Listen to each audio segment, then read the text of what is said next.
Hey, we're back again. It's the Holocron Chronicles over on the Secret Fringe Night Podcasting Network. This is episode 116, also episode 2 of the soft reboot.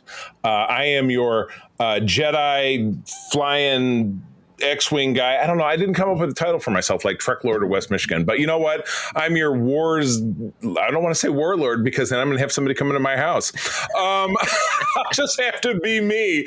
But I'm joined by my faithful X-Wing flying co-pilot, Mr. Peter Stein. Peter, good afternoon. Good afternoon. And we have a gentleman breaking out of the Patreon into the main stable of our program, my dear, dear friend, my pickleball master, my main guy, Mr. Jonathan Snedeker. Jonathan, welcome to Holocron. Thank you, Charlie. It's good to be here. Good to see you too, Peter.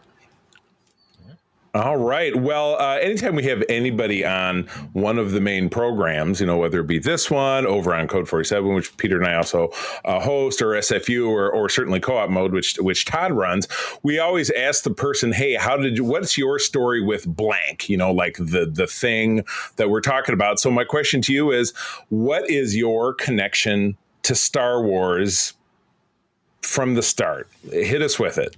All right. So, as you know, the 80s had a lot to do with, and the late 70s had a lot to do with Star Wars. And I became very interested in film and how film was being made. You know, Steven Spielberg was on the scene, and of course, George Lucas, and some really great directors, and a lot of good movie producing was going on at that time. So I was off to college in 1980, and in 1981, I decided I would explore film. So I did minor. Back then, it was a minor studies program through the School of American Thought and Language, and I studied film. So when you asked me to talk about American Graffiti, that was pretty good for me because I do like exploring film. I studied film from 81 to 85. I did get my minor completed, and one of the high notes was I studied with a professor and screenwriter, Jim Cash. Yes. With Jack Epps Jr. The course that I had him for was American Thought and Language. It was America on Film. Oh, nice. I believe I have that right. And Jim Cash comes in the first day of class, and he says, 20% of you will get an A, 20% of you will get a B, 20% of you will get a C, 20% will get a D, and 20% of you will get an F. And if you're going to get an F, don't bother coming. So I went to every class, and I was fortunate to finish in the top 20%. And I really enjoyed studying with him, specifically just because he was so well connected with Hollywood at that time. I graduated in 85, and in 86, his big film broke. Yes. Top Gun. So that was a big deal. So I was with him during the time he was doing all that screenwriting.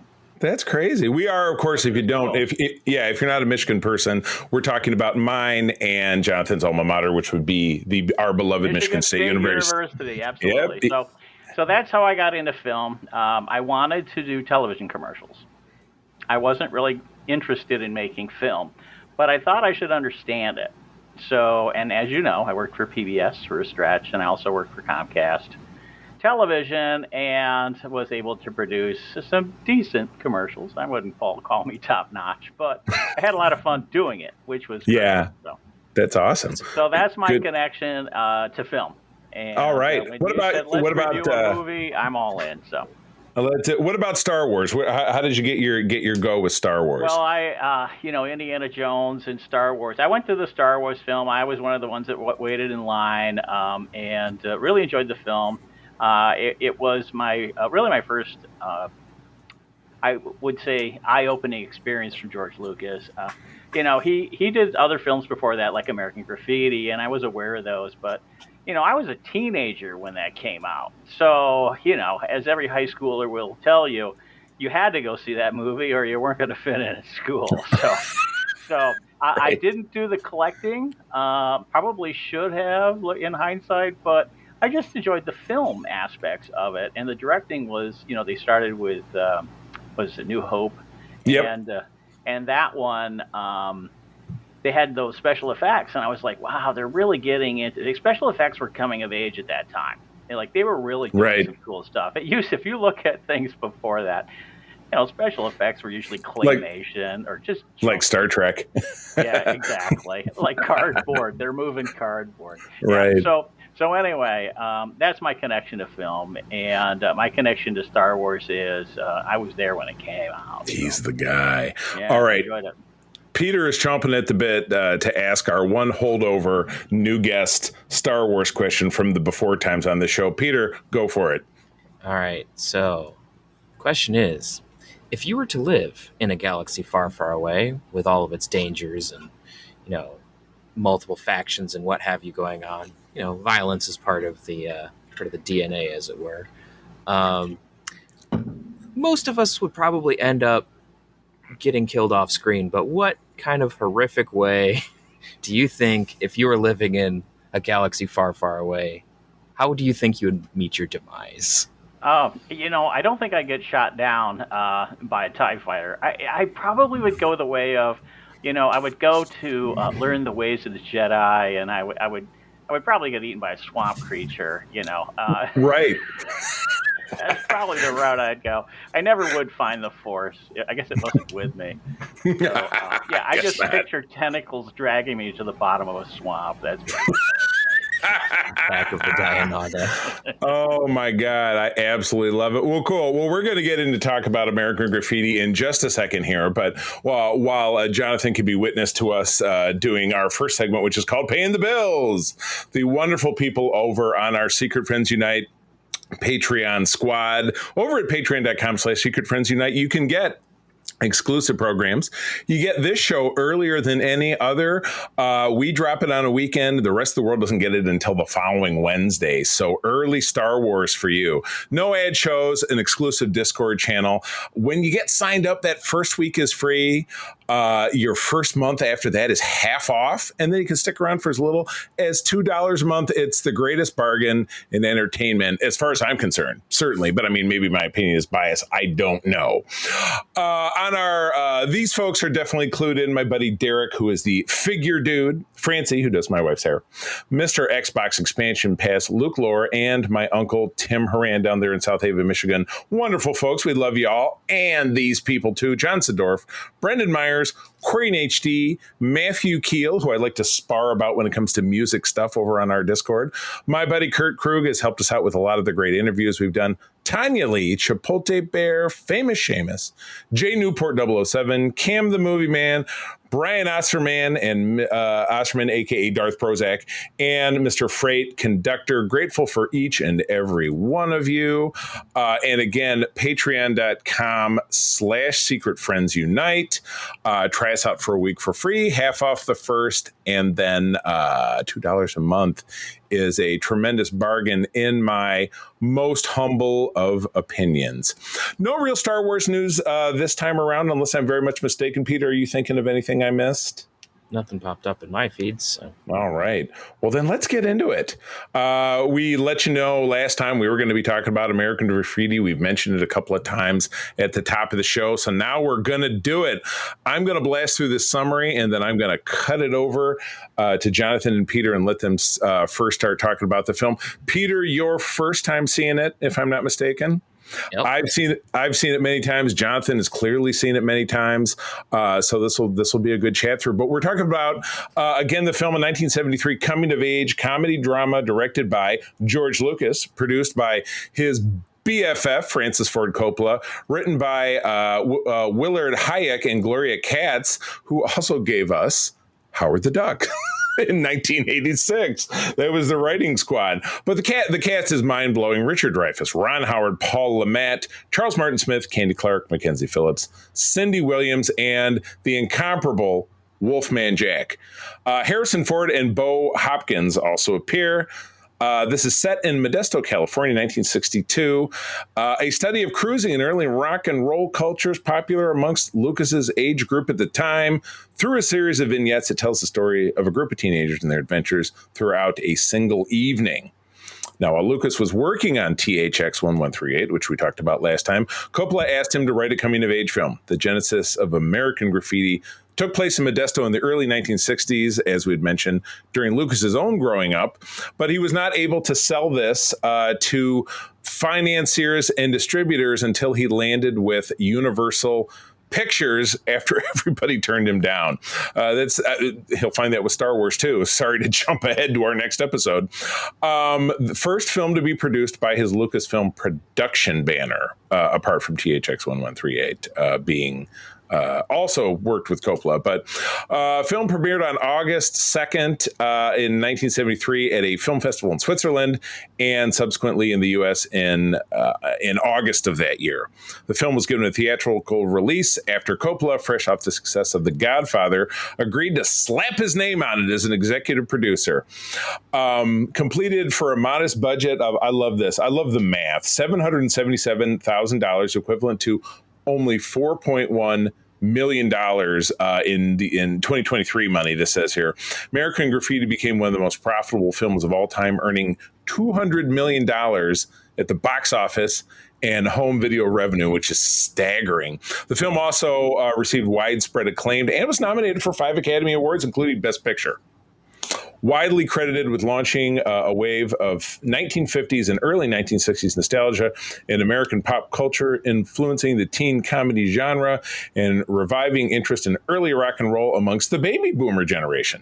1995 was selected for preservation with the National Film Registry by the Library Congress for being culturally, historically, and aesthetically significant. That's a lot of information. Jonathan, let's talk. Well, one of the things that jumped out at me initially, and you mentioned it right in the opening there, that Francis Ford Coppola asked him to do a coming-of-age film. And one of the things to know about that particular time, the 1970s, was it was loaded with this genre. There were so many movies being made that were coming-of-age movies. And some of the ones that I saw, because, I arrived in 1962 in July. So, and this movie is set in August of 1962. So I can relate to it because at least I was here. Right. But the movie did come out in 73. And so I would have been about 11, I think. And I do remember seeing it before I left high school. So I would have seen it in my teen years. And the coming of age movies that really stuck out at this time, there's a movie called Breaking Away. It's about a Italian bike racer who's actually an American bike racer, but he falls in love with Italian bike racing, and it's like fights with his parents. I'm not going to go into too much detail, but then The Last Picture Show is another one. Carrie, I'm sure you've seen Carrie. That's considered a coming-of-age movie. It's a horror film. It's a Stephen with King. a twist. Right. Grease is considered a coming-of-age movie. Saturday Night Fever, Bad News Bears, believe it or not, is a coming-of-age movie. Great flick. So, exactly. So a lot of this genre was explored during the 1970s. So this film hit at the right time because there was a lot of other films that were popular at that time. It sort of helped drive that film's success. You mentioned the small budget. Yes, it was definitely a small budget. But it did gross about $115 million during that time for a budget of under, $1 million. I think that's crazy. $777,000. Yeah, which is the greatest profit to cost ratio at that time. So the movie was hugely profitable. Kind of funny too how this movie evolved, right? So he shoots the film and he gets it done, and I think it was Paramount. I think they were doing it there. They were in negotiations to get this thing released, and they wanted it to be a television movie. They didn't want to put it out on the screen. They didn't think it would draw enough at the box office. And initially, they cut some scenes. There's 3 scenes in particular, which I'll talk about later, that got cut for the first release. So there was a release in 1973, but then they came back and re-released the film in 78, and they put what they cut back into it. There's a director's cut. He invented it. So my understanding is I've only seen the 78. If I saw the 73, I don't remember specifically. I probably did see it, but I don't remember the 3 scenes that were cut. I wouldn't have seen it in the movie theater. I would have seen it when it moved to television. I don't know There when you it go. actually aired on television, but in '78 they did re-release it. And what you gentlemen probably watched was the 1978 release. Right. This sounds that way. Yeah, it's kind Yeah. of like Lucas with the Star Wars original trilogy, which we'll get into talking to And the in later THX. segments. And the THX, yeah. He goes back, and when he adds in the bits that were missing, that's all that exists of the film. So in particular with Star Wars, you get people who bitch nonstop, oh, bring back the specialized editions. And as far as what is now Disney is concerned, that's an anachronism that just doesn't exist anymore. Or so they say, but that could change. You know, the three scenes that were cut is when Toad stops in front of the after he has that accident with a guy out on a strip. Like he backs up into the guy and then he blames the guy for the accident. It's like so funny. He's like, "I won't report you this time," and then he drives off. Be careful, a bit more careful, goddammit. So he stops in front of that car salesman. And that car salesman, that got cut. Oh my God! From the original, that whole gag, where he's like getting into the car, he's like, "Get away from me!" Yeah, that scene was cut. Another scene that was cut was when they go to the hop at the school. Ronnie Howard and Cindy Williams are doing the snowball dance where they go out on the floor by themselves, and she's crying, and they're having that moment, and they're just getting closer and closer and closer together. And then that teacher comes over, Mr. Crute. Right. And he says, "That's it. You guys got to separate," right? So he's basically scolding them, and Ronnie Howard goes, He goes to kiss a duck or something. Yeah, go kiss a duck. Yeah. Basically, that was it. and that scene was cut. Mr. Crute, they cut that out. And then the last one, surprisingly, I was surprised when I read it. Was Harrison Ford singing in the car. Oh, I love that. Some Enchanted Evening. I love that because that was cut. Yeah, it's not only unlike the character, which has a great name, by the way, Bob Falfa, aka Boba Fett. A lot of people draw a connection between those two things. Yeah. But it's unlike anything Harrison Ford, because you think about Harrison Ford as a mumbly, grumbly, rough and tumble. Yeah, Han Solo, Indiana Jones, not somebody who's singing Some Enchanted Evening. So that's why it's like, yeah. I don't know when I've ever heard Harrison Ford sing anything. I know. I was blown away. Blown away. I guess I had forgotten that was even in there because I just watched it again this morning. He actually did carry a tune, so at least I feel like, well, maybe there's some untapped talent there. Who knows? But anyway, I was surprised to hear him singing. So. Yeah, so me those too. Three scenes didn't make it the first time around. Yeah, so when you say director's cut, it's nice when we get those things back. Yeah. And those, three decent scenes. The one with the, principal or whatever, I don't really give a crap about that. But the other two, without a doubt, like if you had to pick 2 out of 3, those would be the ones.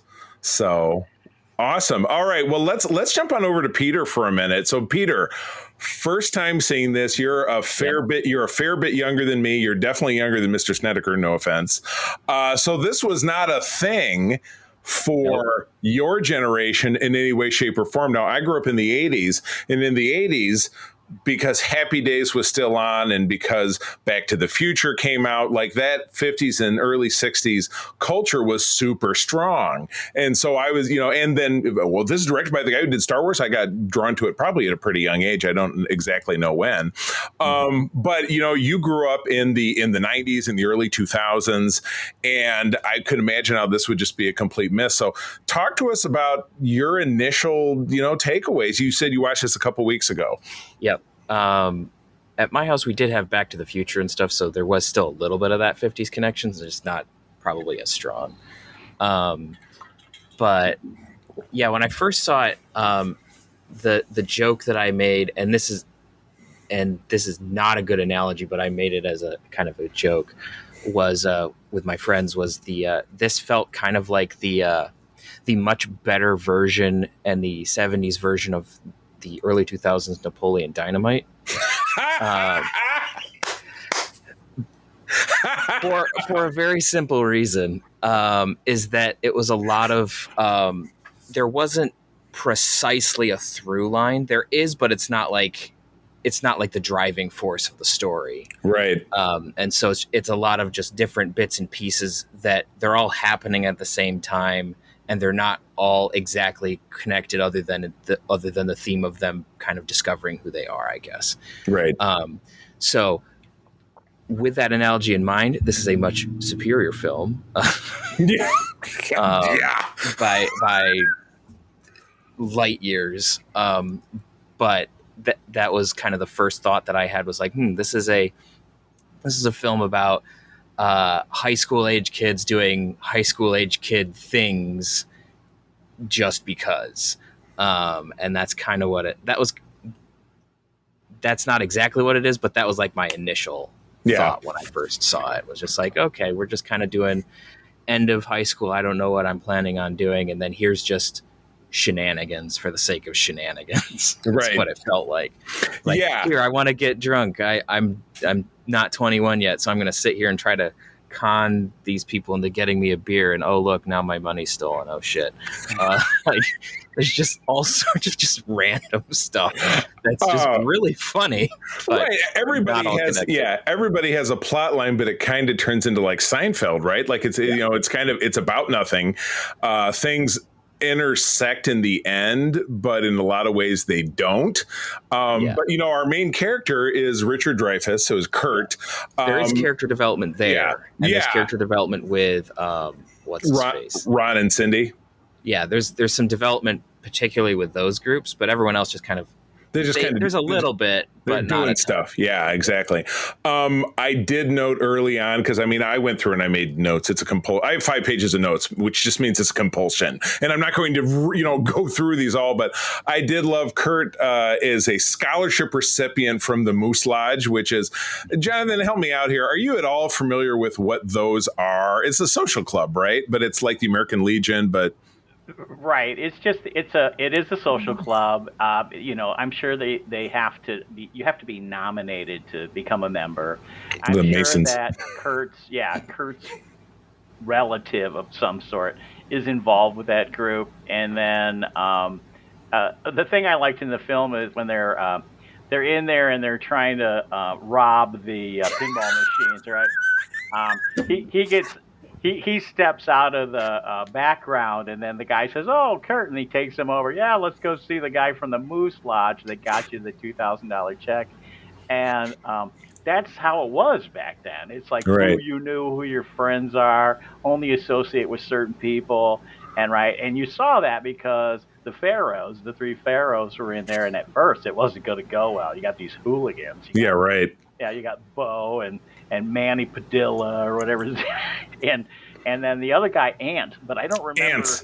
Yeah, I don't remember him from anything. Yeah, I think I wrote on later in the notes, I'm like, how did he get the name? I would love to know. There's a story behind there. I did write his $2,000 in 1962 in 2025 money using my favorite app on my phone. The inflation calculator would be $21,271, which probably paid for all of his college and grad school in 1962.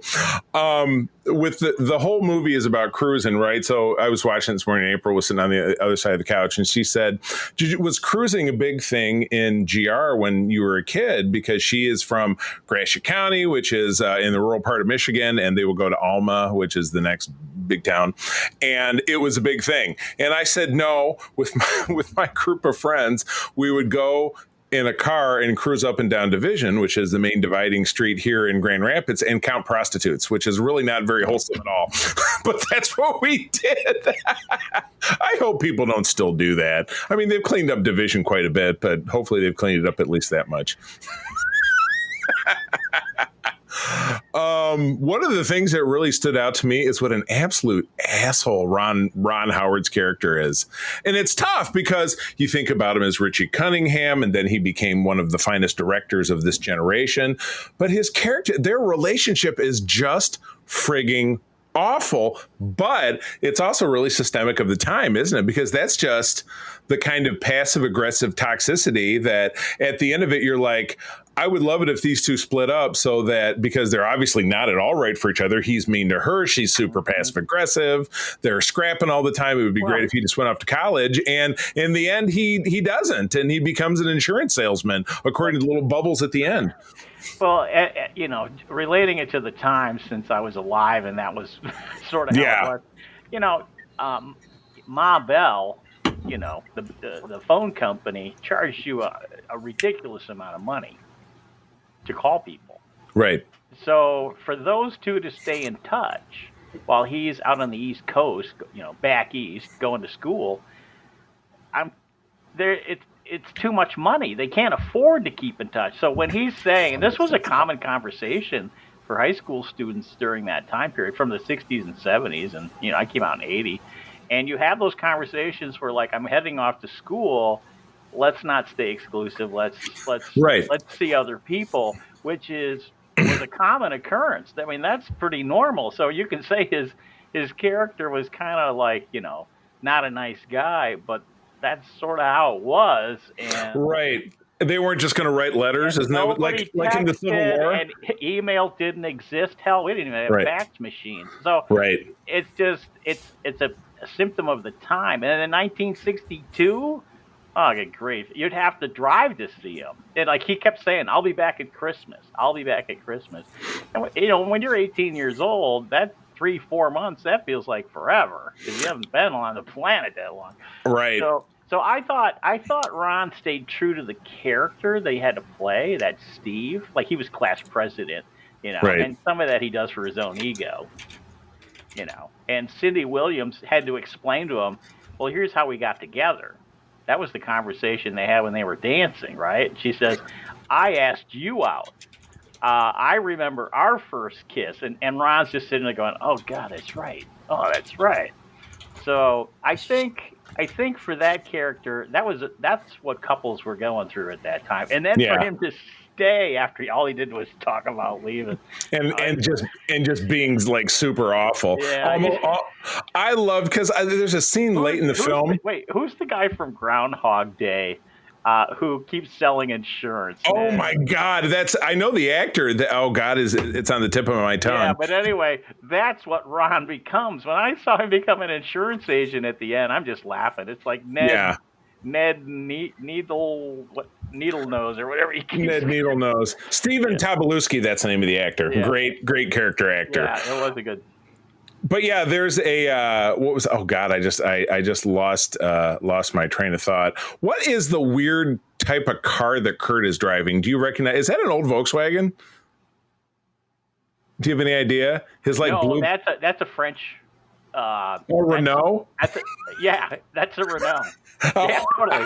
Yeah. I'm like, because you see a Beetle when he's driving around with his ex-girlfriend and Bob, who is a woman, whose name is obviously Roberta or something like that, and he's giving her shit. She drives a very nice classic VW Bug, and I wrote, can 3 people actually be in a Volkswagen Bug at the same time? Does it really have a back seat? It does. So it's good you picked up on that because that was when imports started, 1960s, 1970s. You started seeing a lot of those cars. Yeah. You never saw them in the 50s. It was all the big American-made cars. So right. Yeah, but that was a Renault. Yeah, you're right. I'm almost positive. Oh my goodness. Yeah, it was definitely a French 4-door. So yeah. It was tiny, though. Yeah, no doubt.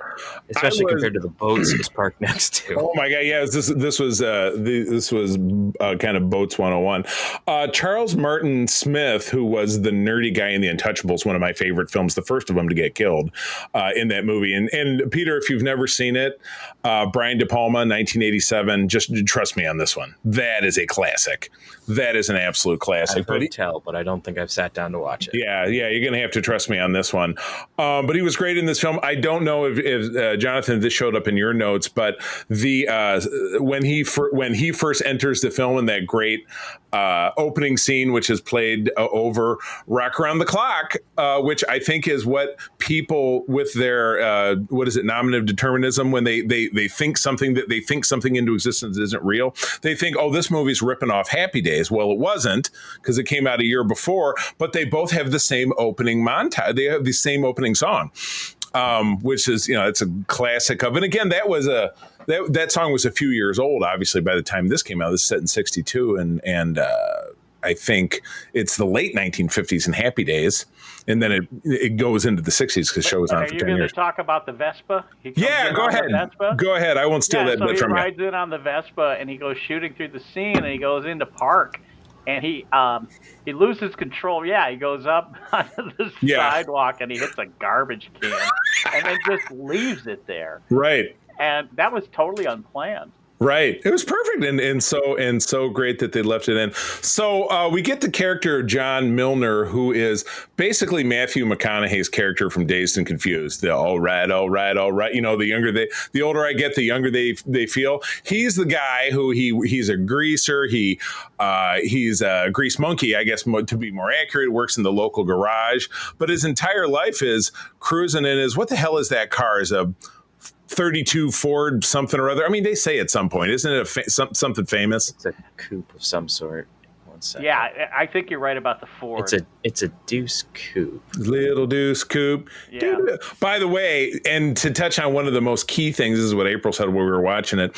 I think this is one of the very first, and I'm not talking about orchestral or instrumental music, desert island soundtracks that anyone could take. There's this, there's right. maybe it was the first pop soundtrack. Right. Really, yeah. One of the first to use pop music instead of actually having an original score. Right. Yeah. Exactly. And then other people started, directors started ripping off that idea. So it was early. I don't know if it was the very first. I'm trying to remember. It stands out because for this film it really works, especially because the way that they use it. I think they call it diegetic music, where like the characters are hearing it most of the time when we are. Oh, okay. So it's not just like it's a soundtrack. It's like this is what's going on.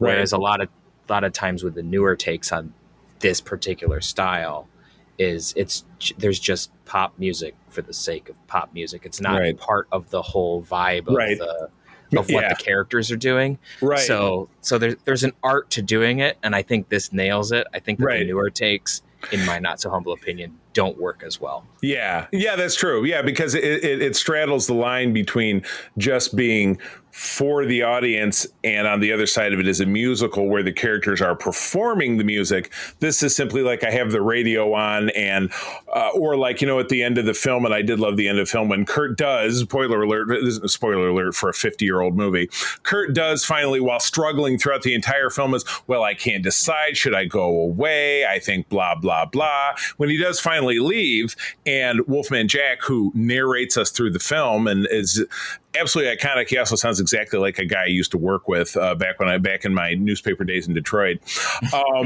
which is just funny to me. And the other character is Mackenzie Phillips, who is a very kind of a sad, tragic person in her life. I mean, if you know anything about her background. But she's still living. She's still alive. I thought she was dead. I really thought she died a couple years ago. Still going. And, oh my gosh. Well, she had a bout with drug abuse again in 2008.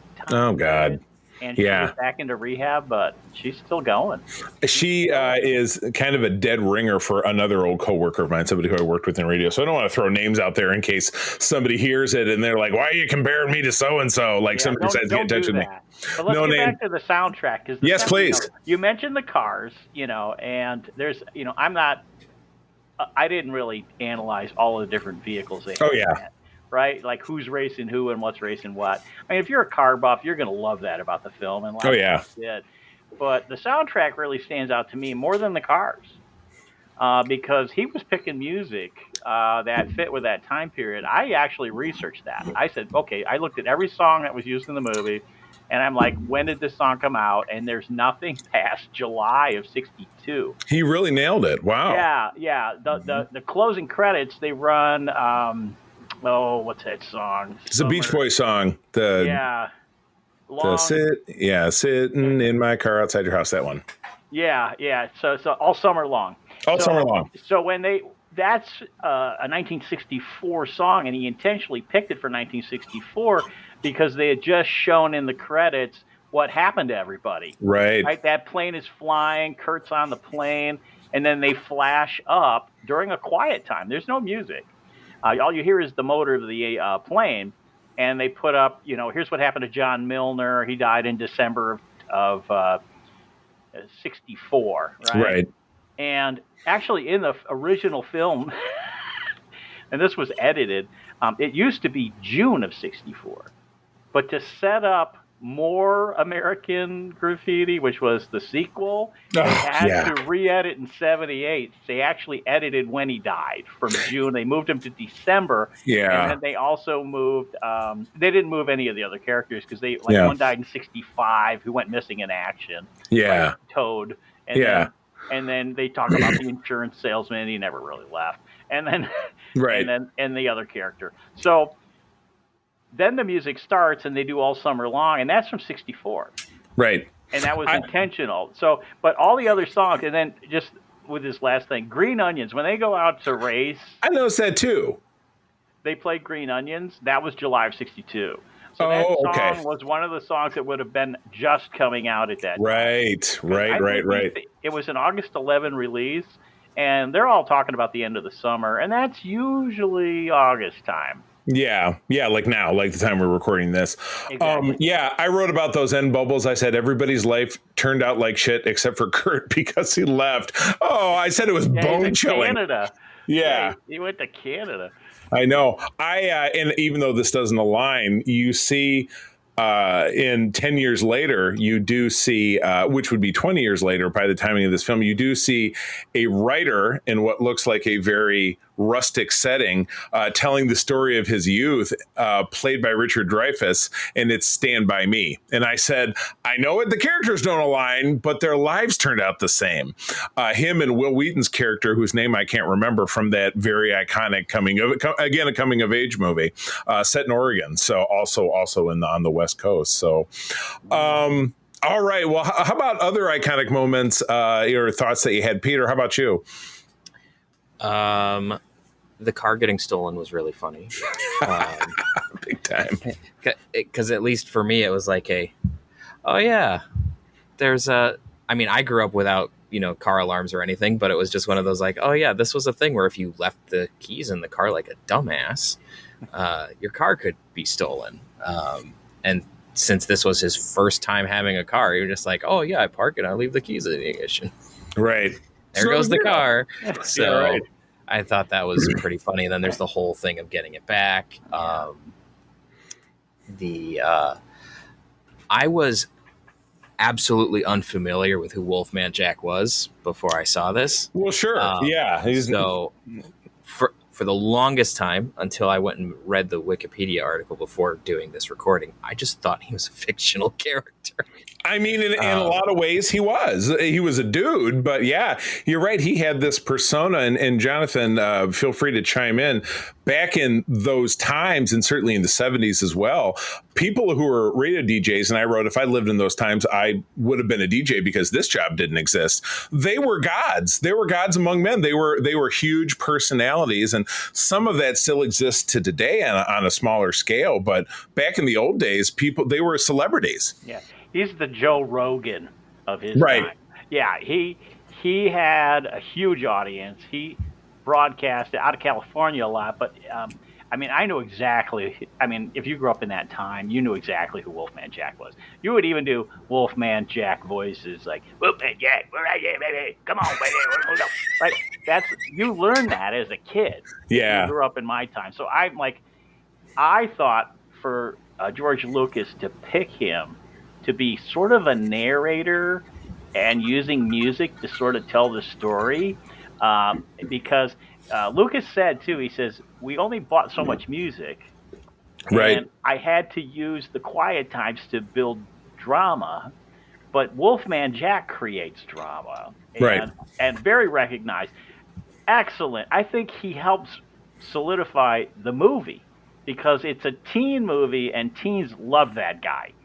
And because he had a sense of humor. One of the things, too, about Wolfman Jack was, in one of the gags, he does a prank. He calls up a pizza place.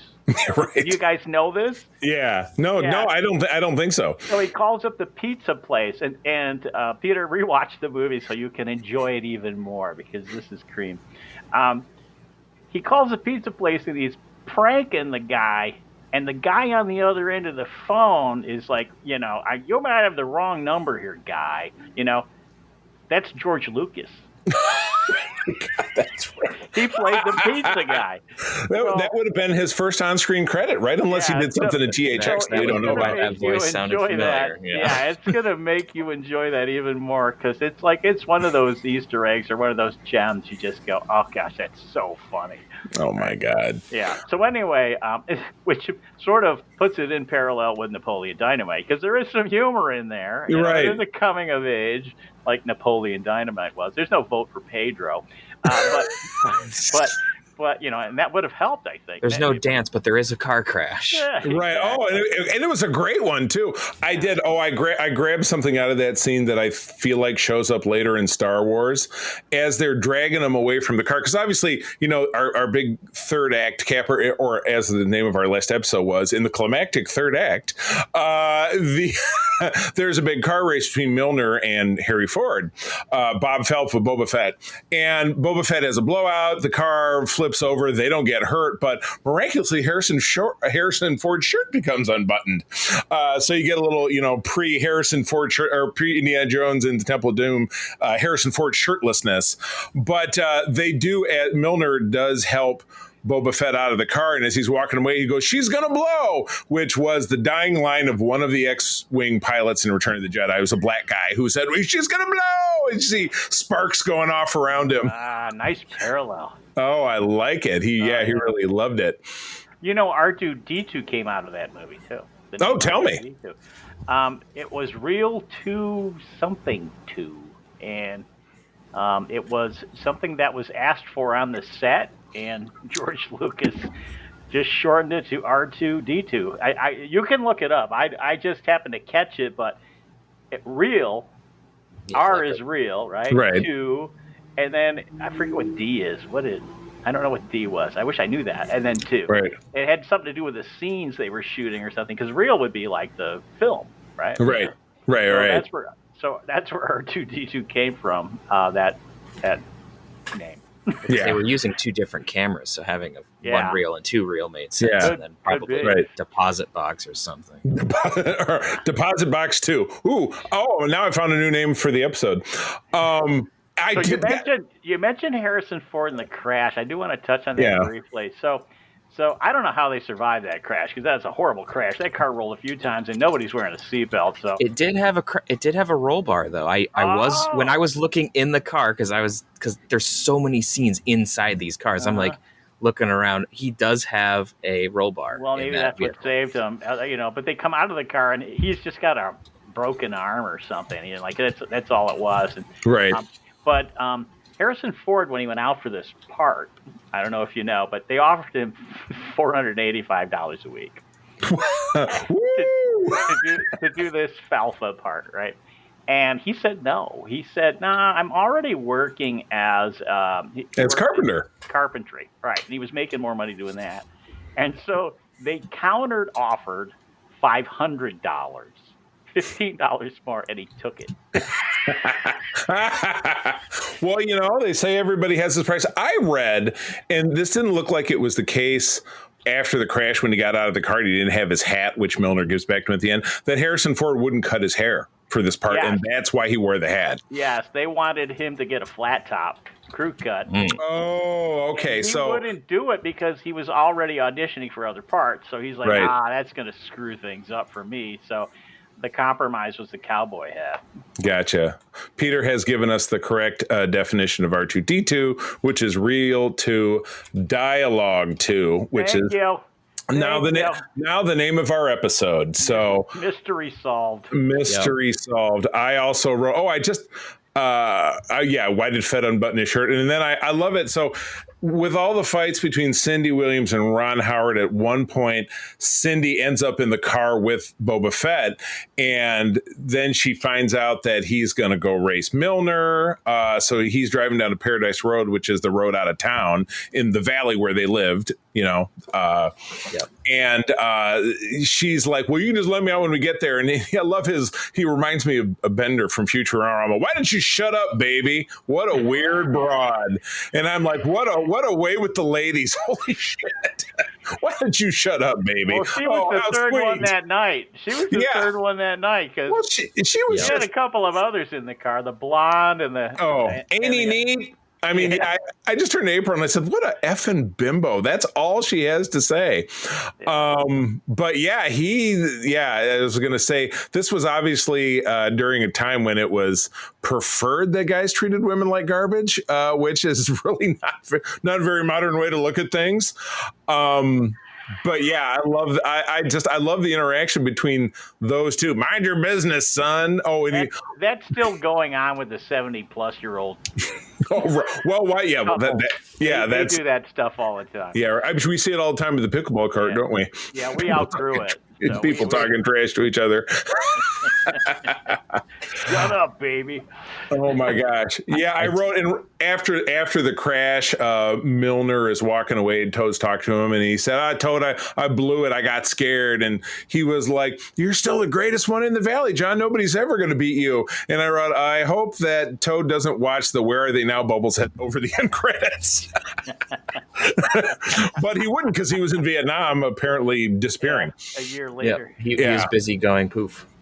One of my other favorite parts at the end of the movie was the airplane that Kurt flies off on, the Magic Carpet Airlines, which is, and their airstrip or airport, which is a bunch of people standing around outside. I wrote, okay, we're in a field, get on a plane, let's go. That was air travel back in 1962. Because was it like a charter? I wrote that ticket was probably $14, inflation adjusted $5,000. Probably a small airport. If you've ever flown into a small airport, you actually walk out to the plane and then you run up those stairs because they were leaving without them. A lot of airports in Europe still do that. Where you take a shuttle out to the plane, you disembark from the bus, and then you have to climb up into the plane. Which is, it's just so weird living in just a medium-sized city, as the three of us do in Grand Rapids. We have a big airport with a big concourse, and you go there and you sit and you go get on the plane. You never go outside once you go inside the airport. You walk down a ramp and then just sort of it hooks right to the plane. Yeah, right. I flew out of Westchester County Airport when I lived out east, and it's still like that. It's a small airport, and you have to walk out to the plane. You literally, you know how when you put your bag on a carousel or on a track, and it takes your suitcase away. No, you literally walk up to a window and you hand it through the window, and you hand it to a guy who takes it and throws it in the plane. Thanks. I got your bag. County. One thing about Westchester County, it's a small airport, and everybody sort of sits in one place. And I don't know if you know the wrestler Captain Lou Albano. Oh, but of course. But with the rubber bands on his beard and on his hair. He was sitting there one time, and I went over and sat next to him. We had a real nice chat. That's hilarious. And it was freezing in the airport, and he's wearing all Hawaiian stuff. Because that's where he was going, right? It was like he was in flip-flops. Yeah, maybe. I don't know. But it was cold. My God. They don't heat that airport. But anyway, that's a whole nother story. Oh my goodness. All right. Well, any final thoughts before we give a rating to the movie and then kind of wrap things up, Peter? The side plot with Milner and the 12-year-old, 14-year-old. Mackenzie Phillips. Poor Mackenzie Phillips. That was pretty funny, where there was a whole bunch of just he's trying to treat her nicely because she's a kid. And she's extremely obnoxious. Yeah, eventually they kind of come to an understanding, but then he pulls a fast one on her to get her to go home. I forgot to you kind of teed me up to my favorite insult in the movie is when he calls her a grungy little twerp. I've got to start using that one somewhere in common vernacular. It's an equal opportunity offender. You can use it for anybody. It is non-gender based, so it can be applied to anyone. We might hear it on the pickleball court. You miss a point. Grungy little twerp. Snedeker, you grungy twerp. New name. No, I can't change the name of the episode. Real Dialogue 2 is too good. It's too good. I don't know why it gets a vote. Change it to that or not. No firm opinions. Okay, can't do it. Yeah. So I'm just going to run through a couple of things that I saw in the film that sort of surprised me, and some of it has to do with characters and other things. First off, I learned that the poster for the movie, and it's a pretty cool poster. I don't know if you've seen it. Oh, totally. but it was drawn by Mort Drucker, who was an illustrator for Mad Magazine. Oh yeah, it's got that vibe. It's Yeah, an excellent poster. I've forgotten how cool it was. So that was yeah, something. Originally, when they offered the part to Richard Dreyfuss, who was really the big name on the film, they offered him Steve or Kurt. So he had his pick, and Oh boy, he picked Kurt. the main I don't know. character. Maybe Yeah. he was hoping to meet Suzanne Summers, who was the girl in Oh the White T-Bird. my So God. he was very, yeah. So he At was the height very, of her powers. At the height of her powers. you mentioned the Magic Carpet Airlines, right? The DC-7. Yeah, right. That same plane was leased by Grand Funk Railroad. GF, which is a band from Owasso, Michigan. Yes. All right. So they had Carlos, who was Manny Padilla or Manuel Padilla Jr. Right. He was in Tarzan. I grew up watching that guy. So it's really weird for me to see him as a pharaoh. Yeah. I had a hard time with that. Bo Hopkins, that was the weirdest pick for the movie as a character. I could not get used to him at playing Joe. Who is he? He was in the Rockford Files. He was in a lot of the shows that I grew up watching in the 70s. Okay. And Bo Hopkins does not fit. If there's one weird character in that, they should have went with somebody younger, a greaser. Yeah. But he looked like this 40-year-old greaser. I don't understand why they picked him, and that one just sort of sticks out. As far as Peter, you mentioned the car getting stolen, which I thought was a really good take on it, because it's like, yeah, these are human beings, and they leave the keys in the car when they're first time driving. The guy that stole the car has a Tarzan connection. His dad was Johnny Weissmuller. This is Johnny Weissmuller Jr. He's the one that plays badass number one. Oh, gotcha. He's the one that steals the car, and he's the one that John Milner beats up. Yeah. Yeah. And John Milner, played by, was it Paul DeMott? I think. Paul Lamont, yeah. Lamont, yeah. That guy is a badass. He was a Marine. He was a Golden Gloves boxer. Oh, damn. I checked him out, and I was like, man, this dude played what was the lead into why they decided to go with the Fonzie character in Happy Days. People loved this John Milner guy in that coupe. So, yeah. So that came out of it. But yeah, Johnny Weissmuller Jr., who also was in the Ewok film. Stop it. That was what? He was a marauder in there, and he was a card-playing marauder, I guess. Oh I don't know. God. I'm not an Ewoks fan. You'll have to fill me in. Peter. But he was also in THX 1138. Oh. He was the Chrome robot. Peter, I'm making an amendment to our schedule. We have to talk about the Ewok movie at some point. It's on Disney Plus. Two of them. We have to, yes, The Caravan of Courage is the second one, which is adapted into a segment on my favorite Not Us podcast, which is the Weekly Planet. They call it The Caravan of Garbage, where they talk about old movies. Right, yeah. So, yes, I'm going to update our schedule later. Jonathan, you would be welcomed back, though I know we'll have to get Todd into one of them. Does that mean we're going to have to hit up the Ewoks animated show, too? Oh, God. I'm reticent to get into the Ewoks and Droids. Them. No, because I tried to watch 1 or 2 episodes of Droids, and I did not make it. My library had a VHS tape with, I think, 3 episodes, and I remember watching that a couple times as a kid. Oh my God. Okay. Well, we'll get to reorganizing the schedule. All right. So before we give ratings, one of the questions I have here in the flow is, what do you think the legacy is of this film to Lucas's overall brand for what is to come? I think this put him on the map. Yeah. Yeah. Agreed. This was a guy who knew where he was going, right? As a screenwriter. And I think this was his ticket. I think I didn't realize how important this film was to him, because his partnership with Francis Ford Coppola was really helpful to his career, no question about that. And the success of The Godfather really helped their partnership, because people took him seriously.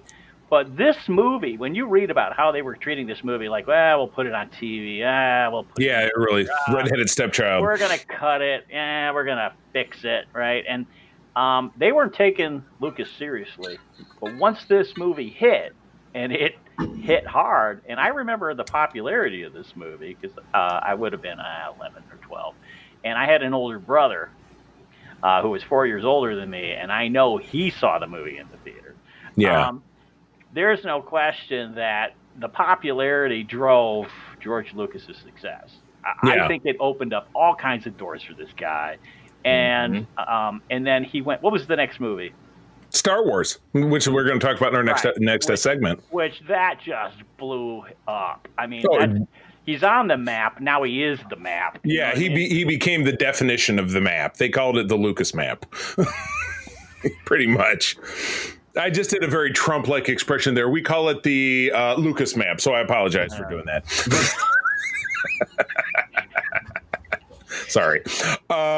Peter, what about you? I would tend to agree that this seems to be something that kickstarted Lucas into being like a filmmaker that people would go see. Because THX 1138 was, while an interesting film, you're not going to get a lot of people to go see that. Because weird as shit, yes. It's kind of leaning more towards Star Trek the motion picture in terms of just it's trying to be heady and everything, and not a lot of people are into that. Yeah, totally. Very true. So, but this is just kind of a fun movie. It's hitting like all of the beats for like teenagers. You can definitely see, at least from my perspective, going from THX to this to Star Wars, you can definitely see Lucas kind of honing in on the audience for what will be kind of his bread and butter, as it were, which is, the 12 to 14-year-old young boy is kind of the target audience, at least originally, for like the original trilogy. And if you listen to a lot of the interviews where he's talking about like, hey, why don't you have more mature themes? And it's like, it's made for kids. Yeah, right. So you can kind of see that the shift is moving from kind of the Star Trek-esque kind of social commentary stuff, and then you're moving more towards kind of we're not looking at like social issues as much. We're looking more towards like the experience and the fun, but also with kind of a moral behind it, which definitely is more the vibe of the Star Wars films. Right. So taking the outside, like the filmmaking stuff out, just seeing how his story writing viewpoint is evolving, you can definitely see that shift, the big shift here in American Graffiti, which then leads into a little bit of a smaller shift, but another shift in when he starts Star Wars. Absolutely. Good deal. All right. Let's each give an 8 out of 10 rating, and then we'll wrap it up. I'll go first, since I made you guys answer that last one. This was like an 8 out of 10 for me. Great film. I did give it demerit in the end, which is why it's an 8, which I'll talk about. But for me, this was something that's really capital in not only Star Wars, obviously, and even more so to this day, but like Star Trek in general, which we always sneak a little Star Trek talk into the show. It's impossible to avoid. Was the world building and all of the kind of inside baseball references. They say, boss bitchin' car and I'm a ready Teddy, and like expressions and things like that, or the way people do things, or how you get into trouble, or cruising in general, or this thing and that. Is enough inside baseball that you're like, well, I don't really get the reference because I didn't live in that time, but you get that they're building their own, they have their own cinematic universe, as it were, so they're building something that is very normal to them. And in this case, it's a world that a lot of people lived in, who saw this movie, who were, at the same age as George Lucas. And so they really got that bit. So I absolutely love that. And it's a total precursor to Star Wars, because when that movie begins, we're in the fourth act of a 6-act movie, so stuff has happened. They live in this universe. There's this evil force. There's this other force fighting it, and there's the Force and the Jedi, which were a thing in the past, and so they're creating all these things that let you're in a fantasy world of sorts, but with enough familiar elements that even kids could, in the case of Star Wars, wrap their heads around. So I took away a couple of points, and I already talked about this. I just can't stand Ron Howard's character. He's such an effing dickhead in the way he treats Cindy Williams. Just generally, their extremely toxic relationship, while again of the time. To look at it through a modern lens, it's terrible. So I guess I had to ding them retroactively for that. Had that not been such an extreme part of everything, I probably would have given it a 9 or a 10 because I liked it so much. Jonathan, what about you? Well, I wasn't bothered by the Ron Howard character at all. Yeah. It was very symptomatic of the time. And they shot this in '73, right? Right. So a lot of the footage is from that time, even though they went back and re-edited it in '78. Um, they for Lucas, this is a really important film, and it's not just an important film for George Lucas, but then it's also an important film for the film industry. It's also an important film for America because it's American graffiti. And Right. funny, they were like, "What does American graffiti mean?" They still have a hard time with the title. Right. I think Lucas would have to clear that up. Like, how did you arrive at graffiti? So, but I would give this, having lived through that time period, it's a 10 out of a 10. There's no question in my mind. People that are older than me cherish this movie. This is a movie that it captures that time that was precious to them as high school students. And it's because it's their time, right? Mm-hmm. It's not somebody else's time. Right. And I'm close enough in age to understand that. And I think, too, that it's held up over time. Yeah. I think that some of the character development could be stronger. I think that the script could have been stronger.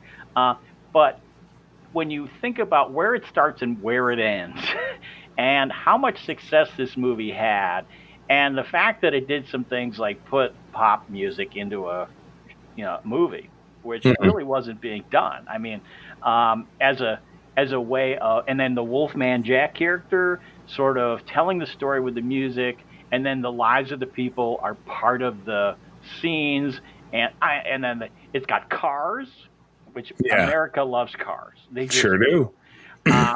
It has a certain amount of teenage sex, which was, was something that people were still learning how to do at that time, because they didn't have a lot of experience, at least I hope not. And so this was the dating circuit. This was the social media of the time. You'd drive up and down the strip and you talk to people because you didn't have Facebook or Instagram or whatever, right? So people aren't looking down at their phones. They're looking ahead, trying not to run into the car in front of them. Right. So for this one, and I really say this more because it's George Lucas's film. I think George Lucas, if he doesn't give it a 10 out of 10, I wonder how he really got his start, because in my book, this is what got him started. Yeah. So I give it a 10 out of 10 because I think it's an important film. It's an important film to a lot of people that are in my generation and older, and I think they'll watch this movie over and over and over and just relive that. Like it's their Star Wars. School right. Dances was a thing. Yeah. Zit Cream was a thing, right? All that stuff that's going on. Cream. I think he captured it, Yeah. But and if you're studying film, you should study this film. Yeah. Because he did a lot. He figured out a lot of cool things to put in a movie that he took with him as he went forward into making even better movies. So, agreed. Yeah, agreed. I'm more impressed with this movie now than I was when I started doing this analysis back on Thursday or whenever. Oh, wow. Cool. Good deal. Peter, what about you?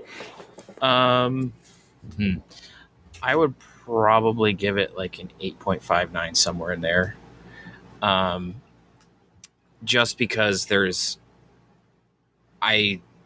and this is more of a personal preference thing, is I just like through lines that are a little bit stronger.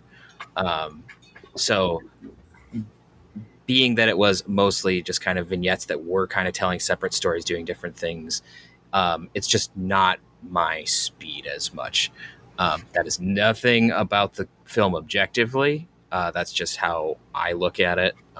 Like, for instance, the analogy that I made way at the beginning, I hated that film. So, but this one is I like the cinematography. I like the music choice. I like a lot of the things that are going together with it. And I like, for the most part, how the character development ends. So there's a lot of good things going for this film. It's just sometimes there are moments where it was just like, wait, why are we over here now? So that's really my only ding against it. Is just sometimes it's a little all over the place. That's just a little loose. That's just not my thing. I hear you. Love it, just not my thing as much. I gotcha. Cool. Well, and the action film genre has really taken off.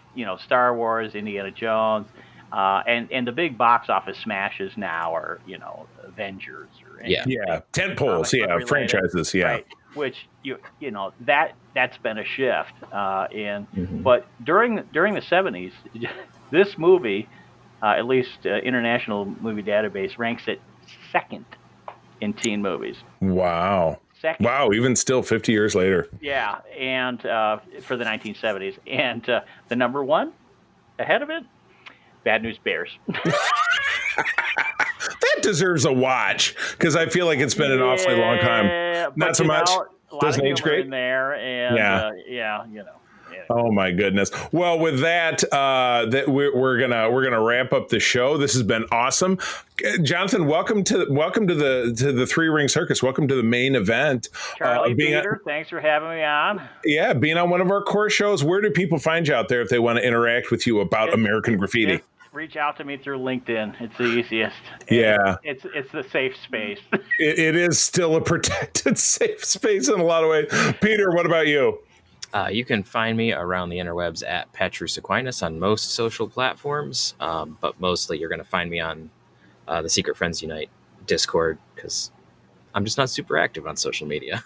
And the Discord is fantastic, which was going to be the first thing I was going to say. Our Discord is the best way to connect with anyone in our Secret Friends Unite, both our people who do the shows and then the people who listen to our shows and like to interact. That's the best place to do it. That's where the main thrust of everything happens. But you can find me out on my big social media, my big three social free media. Blah, blah, I think I'm having a stroke.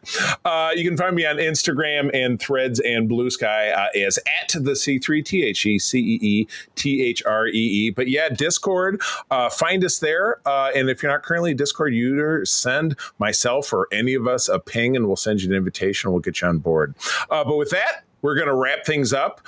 Peter, I still don't think I've calculated a sign off besides my normal saying, thanks for joining us. And I'm going to tell you, as always, that sharing is caring and to keep on trucking. May the force be with you. Goodbye, everyone. This podcast is part of the Secret Friends Unite podcasting network, available on Apple Podcasts, Spotify, and podcast services around the galaxy, as well as video on our YouTube channel. You can support Secret Friends Unite by becoming a Patreon member, get bonus programs and more over at patreon.com/secretfriendsunite. Join our Discord community for even more discussions on all things geek. For all the latest updates on Secret Friends Unite, make sure to follow us on Threads at secret.friends.unite and visit secretfriendsunite.com. Find our merchandise at TeePublic and Redbubble. Thanks for listening, and may the Force live long and prosper.